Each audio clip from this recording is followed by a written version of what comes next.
Welcome to another edition of the Quick Win Clinic. I'm looking at a site submitted by Elton.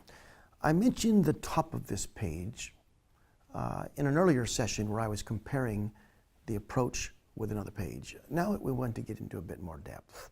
I suggested in the previous video regarding this few 2, 3, 4 inch space here that they did something to establish a why. You've heard me say in other places, people come to these pages with 3 critical questions. It's, where am I? Often you can get quite confused, even about where you are within the website itself.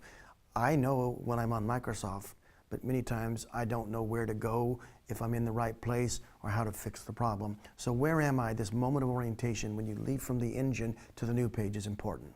I won't dwell on this because I've taught it earlier. The second question everyone asks is what can I do here? And you'll be surprised how many pages you look at and you're not even sure what it is you can or should do. The page is a mess of boxes and competing messages. The third point is, why should I do it? Now, I want to give this page another compliment and then talk about how to improve. So, I know where I'm at, I think. I'm at Core, which is probably known, but it's certainly Melbourne, and it's the largest stock of commercial hospitality furniture. That again makes it pretty clear. 2 things. Where am I? And what can I do here? I think I can buy furniture. It also attempts to answer the third piece, and it does it all in a single line. Melbourne's largest. That largest implies a why.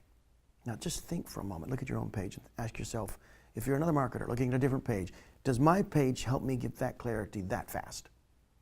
Now, it then has a call to action that isn't too strong. It doesn't ask me to buy something. It asks me to view something I'd probably be interested in.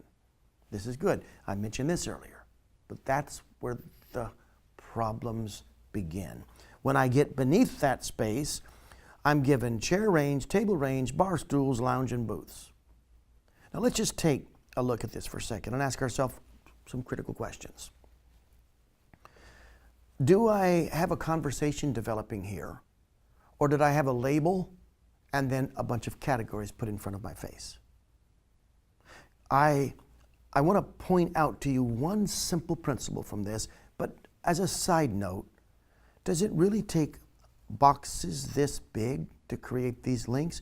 Look at all the space being used here. Look at all this space and ask yourself, what could you do to reduce that? And you might say, well, why would I want to? I'm coming to that. In fact, I'm going to say there's only 2 things that you can do to solve a problem that I'm going to show you next. Let's scroll down. Look here.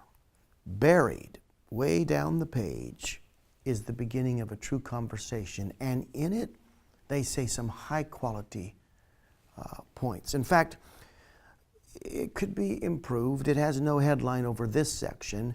It has no eye path, no bold font to guide me to it. It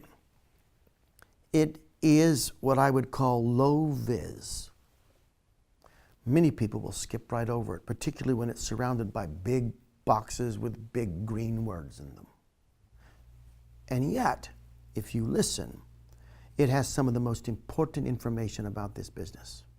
So what am I suggesting to you right now? Here is the point of today's session.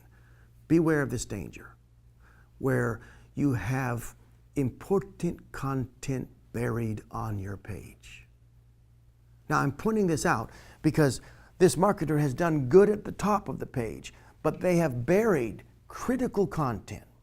You could take what I see here, you could reduce its length, and you could get it up earlier in the conversation where it needs to be more or less heard by the prospective customer. I don't care about your categories until I'm clearer on the why. And you know, you can tell me that I can find chairs by using a box 1/10 that size. And it comes back to my earlier point.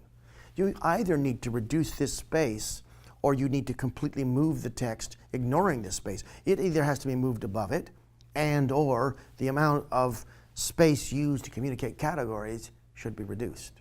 Why is this? Because people don't buy from websites. People buy from people. And this marketer needs to speak to its prospective customers. We need to talk to them. and explain to them how to use the site and why this is the best place to search. You can't do that when you have the only meaningful text buried way down the page. So marketer, I'm almost done. I just want to ask you one question. On your own page, is some of the best content buried outside of the iPath, low visibility? Beware of that error and understand it in the context of a simple principle, and that is people don't buy from websites, people buy from people, and they enter into a mental conversation that allows them to arrive at a conclusion which powers a decision. You're not going to get them into that sequence of thought properly if you don't get the text in the right place.